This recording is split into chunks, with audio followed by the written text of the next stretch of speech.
से देखिए और आप जुड़ चुके लाइव टाइम्स के ग्लोबल नेटवर्क के साथ। लाइव प्रदेश की शुरुआत करेंगे मध्य प्रदेश के इंदौर की खबर से, जहां पर महू में आज कांग्रेस ने भव्य रैली का आयोजन किया। जय बापू जय भीम जय संविधान रैली की अगुवाई खुद नेता प्रतिपक्ष राहुल गांधी और मल्लिकार्जुन खड़गे ने की। इंदौर के महू में गले में अंबेडकर जी की छपी तस्वीर वाली पटके को पहनकर राहुल गांधी का अभिवादन और स्वागत किया गया। कांग्रेस अध्यक्ष मल्लिकार्जुन खड़गे का भी जोरदार स्वागत किया गया। इस रैली में देश भर से कांग्रेस के कई दिग्गज नेता शामिल हुए। रैली का मकसद भीमराव अंबेडकर के बने संविधान की रक्षा करने के लिए प्रयास करते रहना बताया गया। राहुल गांधी संबोधन की शुरुआत से ही बीजेपी पर हमलावर रहे, तो वहीं खड़गे ने महाकुंभ को लेकर जोरदार निशाना साधा बीजेपी पर। 16 लाख करोड़ रुपए नरेंद्र मोदी जी ने अरबपतियों का कर्जा माफ किया है। किसका पैसा था वो? उनका पैसा नहीं था, आपका पैसा था। कर्जा माफ कैसे हुआ? आपके पैसे से हुआ, आपकी मेहनत से हुआ। मगर मैं आपसे पूछना चाहता हूं, किस किसान का कर्जा माफ करते हैं? किस मजदूर का पैसा माफ करते हैं? किस स्टूडेंट का पैसा कर्जा माफ करते हैं? तो जीएसटी आप देते हो, मेहनत आप करते हो, और चाइना का माल अदानी अंबानी ये लोग हिंदुस्तान में बेचते हैं। चाइना के युवा को रोजगार मिलता है, अदानी को अंबानी को फायदा होता है, और आपके बच्चों के हाथ से रोजगार छीना जाता है। वहीं इस मौके पर कांग्रेस अध्यक्ष मल्लिकार्जुन खड़गे ने क्या कुछ कहा, कैसे बीजेपी पर हमले किए, सुनिए। क्या बोलते थे?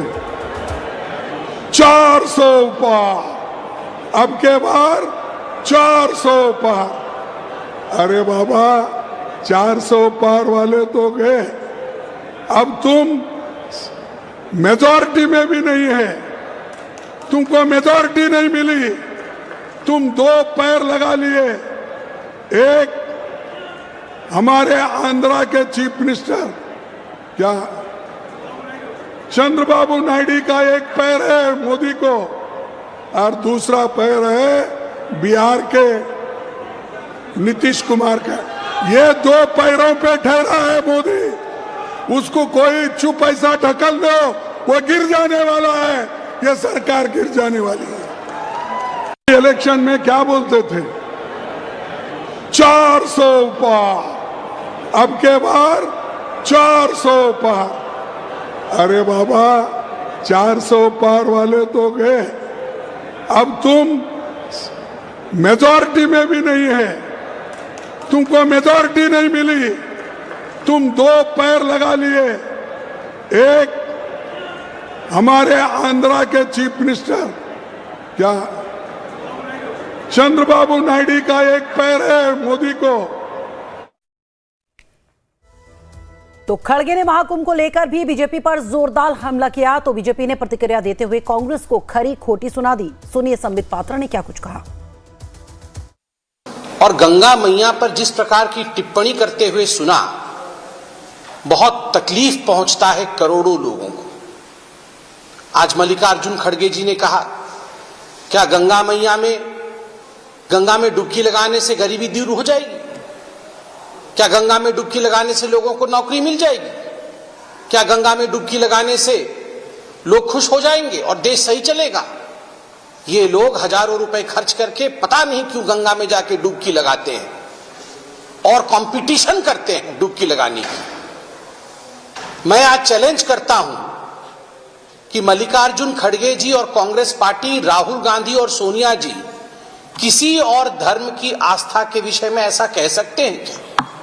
क्या वो कह सकते हैं कि इफ्तार पार्टी में जाने से गरीबी दूर हो जाती है या लोगों को नौकरी मिल जाती है?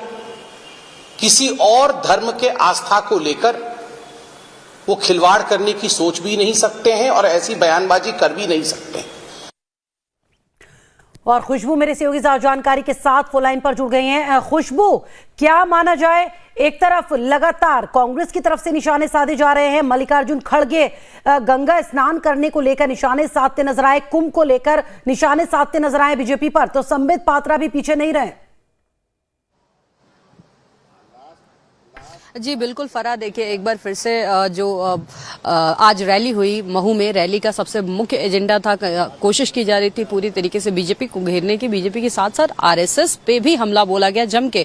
और बार बार चाहे वो राहुल गांधी हो, चाहे वो मल्लिकार्जुन खड़गे हो, सभी लगातार एक ही सवाल खड़े कर रहे थे बीजेपी को लेकर कि बीजेपी जो है वो संविधान को बदलना चाहती है। संविधान क्योंकि जैसा कि मल्लिकार्जुन खड़गे ने भी कहा कि इन लोगों ने नारा दिया था अब की बार 400 पार, लेकिन क्या हुआ कि बैसाखी 2 पैर लगाने पड़े। और ऐसे कहते कहते फिर वो जो गंगा मैया पे को लेके जो बयान दिया है थोड़ा कंट्रोवर्शियल हो गया है पूरा मामला। बीजेपी ने तुरंत उस पे आनंद फानन में बीजेपी की तरफ से प्रेस कॉन्फ्रेंस करके संबित पात्रा ने कहा कि गंगा मैया पे सवाल उठा रहे हैं, यानी कि करोड़ों हिंदुओं के, सनातनियों के आस्था का विषय है गंगा मैया में डुबकी लगाना, क्योंकि महाकुंभ चल रहा है, महाकुंभ एक मैसिव पैमाने पे चल रहा है, करोड़ों लोग रोज दर्शन कर रहे हैं, स्नान कर रहे हैं, महाकुंभ में स्नान करने के लिए पहुंच रहे हैं। ऐसे में हिंदुओं की आस्था को कहीं ना कहीं ठेस पहुंचने वाली बात कही जा रही है। लेकिन कांग्रेस की तरफ से अभी हाल फिलहाल कोई प्रतिक्रिया नहीं दी गई है। जल्द से जल्द कोशिश की जाएगी कांग्रेस की तरफ से भी प्रतिक्रिया जानने की, क्योंकि कहीं ना कहीं गरीबी से जोड़ते हुए खुशबू, जाहिर सी बात है गंगा मैया पर सवाल खड़े किए हैं कांग्रेस ने, तो बीजेपी चुप बैठने वालों में से तो है नहीं। अब बीजेपी ने पलटवार कर दिया तो अब कांग्रेस की तरफ से भी जवाब दिया जाएगा, यानी अभी ये मामला और लंबा खिंचता हुआ नजर आ रहा है क्योंकि धर्म से जुड़ा मुद्दा है। बिल्कुल बिल्कुल धर्म से जुड़ा हुआ मुद्दा है, आस्था का विषय है। महाकुंभ में करोड़ों लोग रोज डुबकी लगा रहे हैं, स्नान कर रहे हैं, और ऐसे में इस तरीके के बयान जो गरीबी से जोड़ते हुए कि गरीबी दूर नहीं होगी महाकुंभ में नहाने से, गंगा मैया में नहाने से, तो ये कहीं ना कहीं एक बड़ा मुद्दा बनता हुआ नजर आ रहा है। क्योंकि बीजेपी ने भी तुरंत, अगर मुद्दा छोटा होता तो बीजेपी इतनी जो सक्रिय रूप से तुरंत आनंद फानन में बीजेपी ने प्रेस कॉन्फ्रेंस कर दी, संबित पात्रा ने रिएक्शन दे दिया, तो पूरा मामला लगता तो ये है अभी हाल फिलहाल में फराक तूल पकड़ेगा, क्योंकि अभी कांग्रेस की तरफ से कोई प्रतिक्रिया नहीं दी गई है। कोशिश की जा रही है, बातचीत हो रही है कि क्या कहती है कांग्रेस पार्टी, क्या इस स्टैंड पे, इस बात पे जो है गंगा मैया में डुबकी लगाने से गरीबी दूर नहीं होगी, उस पे क्या प्रतिक्रिया करेगी, क्या इस बात पे डटे रहेंगे कांग्रेस पार्टी के जो नेता हैं, या फिर एक डाइवर्जन मारेंगे थोड़ा कट